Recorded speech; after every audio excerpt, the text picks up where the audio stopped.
I never thought this would happen. But a journalist said the killer was still alive. And just hours later, his voice became the last one ever recorded. His name was Carlo DiNucci, a familiar voice on Florence television. He was the one who said, "The monster of Florence never died. It just changed its uniform." That night, viewers thought it was a publicity stunt. But 24 hours later, police found his car. The engine was still running. The recorder was still on, and the last words on the tape were his own. "No, that sound isn't coming from outside. It's right behind me." No one ever figured out what he saw or what he heard that night. But one officer claimed he played the original tape before it was archived. And since that night, every night at 3:07 a.m., the same breathing sound has echoed from the server room. Stay with me until the end of this video, because we're about to play that audio file. The one the police swore never existed. The journalist who'd spent years chasing the monster case made his final call. With a trembling voice, he said, "That sound's back again, from the same direction, the forest." And just before the line went dead, a faint breath could be heard from behind him. The police said it was just the wind, but the call recording tells a different story.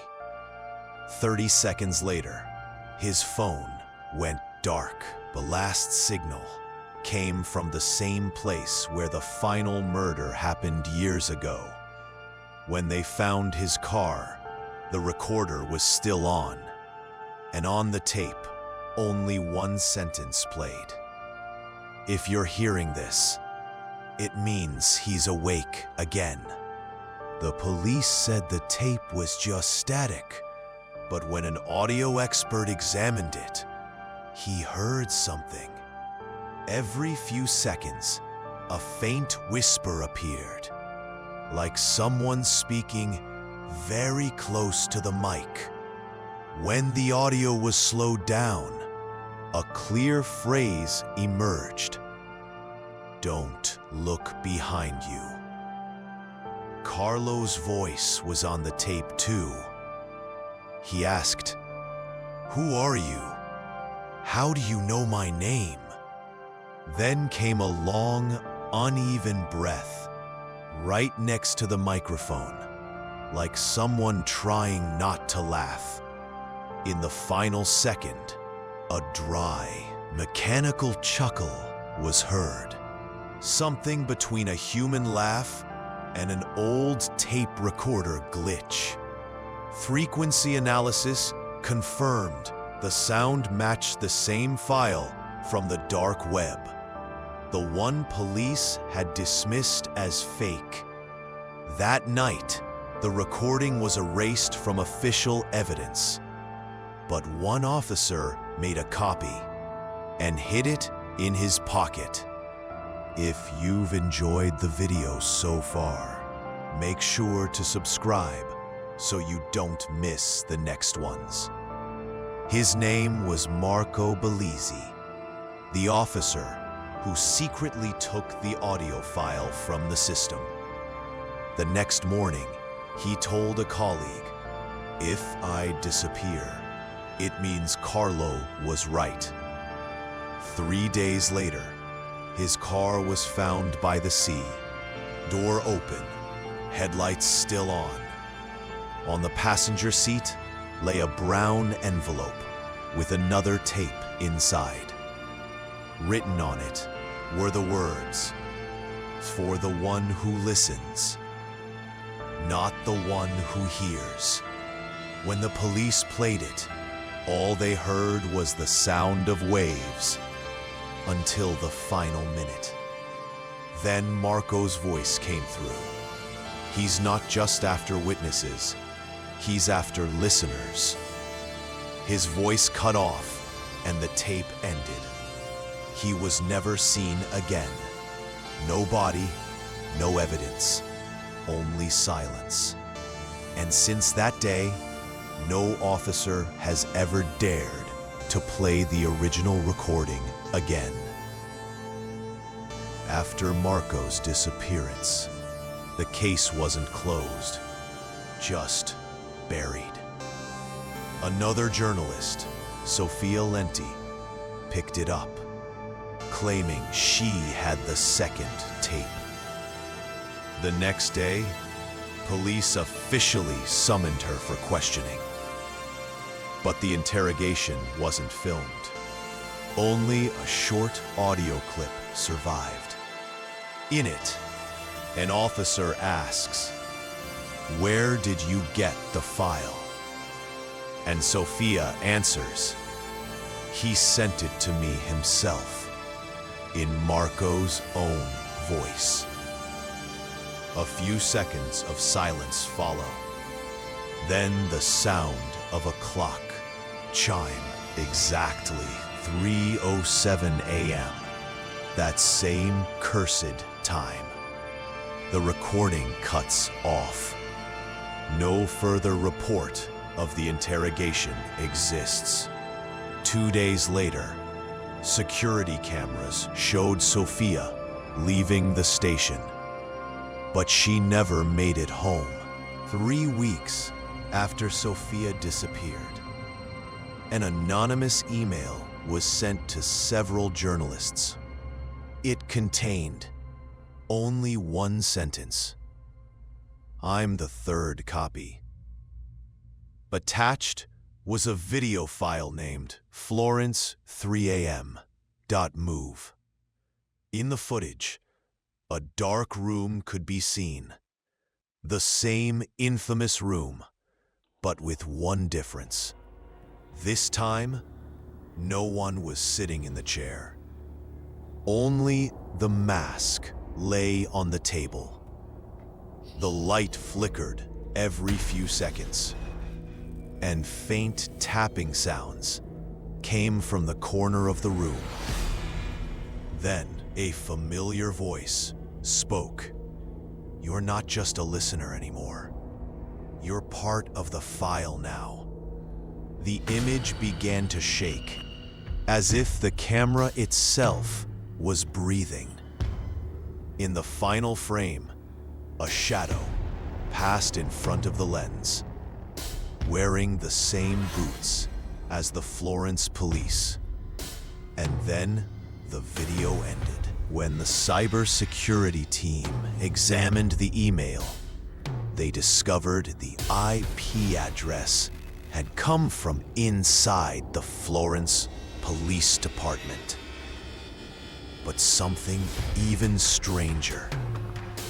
The timestamp showed 3:07 a.m. exactly.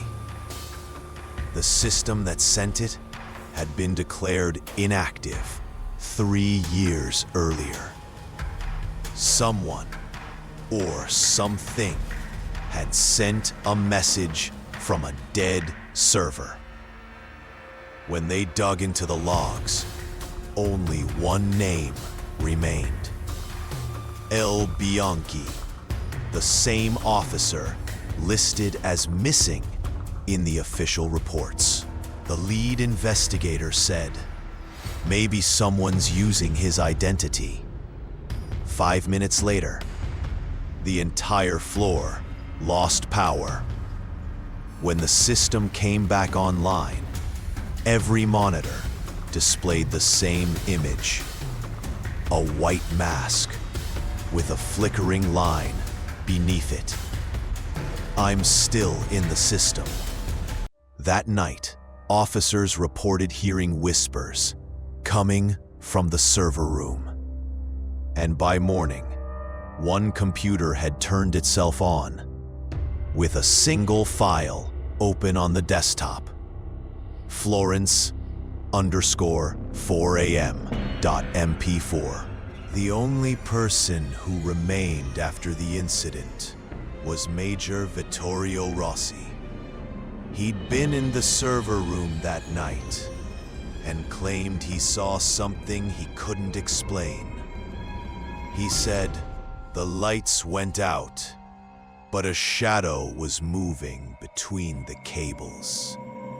Rossi reported that the thing could mimic the voices of his colleagues. Every time someone called his name, the same voice answered from right behind him. 3 days after the incident, Rossi filed for immediate retirement. Before leaving, he left an audio file on the police chief's desk. He only said 2 sentences. "It's not a person, it's a voice. And wherever someone listens, it wakes up." The file was deleted from the system right after. No one ever claimed to have listened to it. Weeks after Rossi's disappearance, an independent journalist named Matteo Laurenti received the file Florence 4am.mp4 from an anonymous source. The footage showed a room filled with case folders and photos of the victims, but on the wall, only one name was written: Vittorio Rossi, the same surviving officer who once said, "It's not a person, it's a voice." Matteo analyzed the audio and discovered that part of the so-called monster's voice perfectly matched Rossi's own vocal pattern. It meant the killer hadn't just been alive. He'd been inside the investigation all along. The police dismissed it as fake, but the next day, Matteo's body was found in his car, headphones still in his ears, and on the car's recorder, a single sentence kept playing: "You shouldn't have said my name." 2 months later, the Florence Police Central server came back online for no apparent reason. Experts said the system had powered itself on without any human command. When the screens lit up, the same message was flashing again: "I'm still in the system." But this time, it wasn't just in Florence. Dozens of official police accounts around the world began posting the same sentence simultaneously. Social media flooded with clips showing the white mask and that deep, distorted voice. No one ever traced where the file was being broadcast from or who was behind it. Only one thing was certain: the voice was back, and this time, it was online. A few days after that global broadcast, a team of specialists analyzed the file, frame by frame. In one of the audio waves, they found a strange pattern. When they reversed the sound, a sentence came through that made everyone's skin crawl: "I wasn't only in Florence." Analysts realized the sound's frequency matched the police radio band, meaning someone or something had injected itself into official networks. From that night on, strange reports poured in from across Europe. Officers said their wireless devices would turn on by themselves, and a breathing sound came through, exactly like the one on Carlo's tape. In one recorded call, a French officer shouted, "It's not just a file, it's responding." After that call, no signal was ever recorded from him again. Experts said they needed to reset the entire global system. But just before they could pull the plug on all servers, a final message appeared. You all heard, so you are all chosen. The image faded, and then silence. But someone behind the scenes watched that video. Someone preparing the next episode. In the next video, we'll follow an unknown file hidden in the new layers of the internet. A file that each time it's played adds one more name to the victim's list. And this time, the next name might be yours.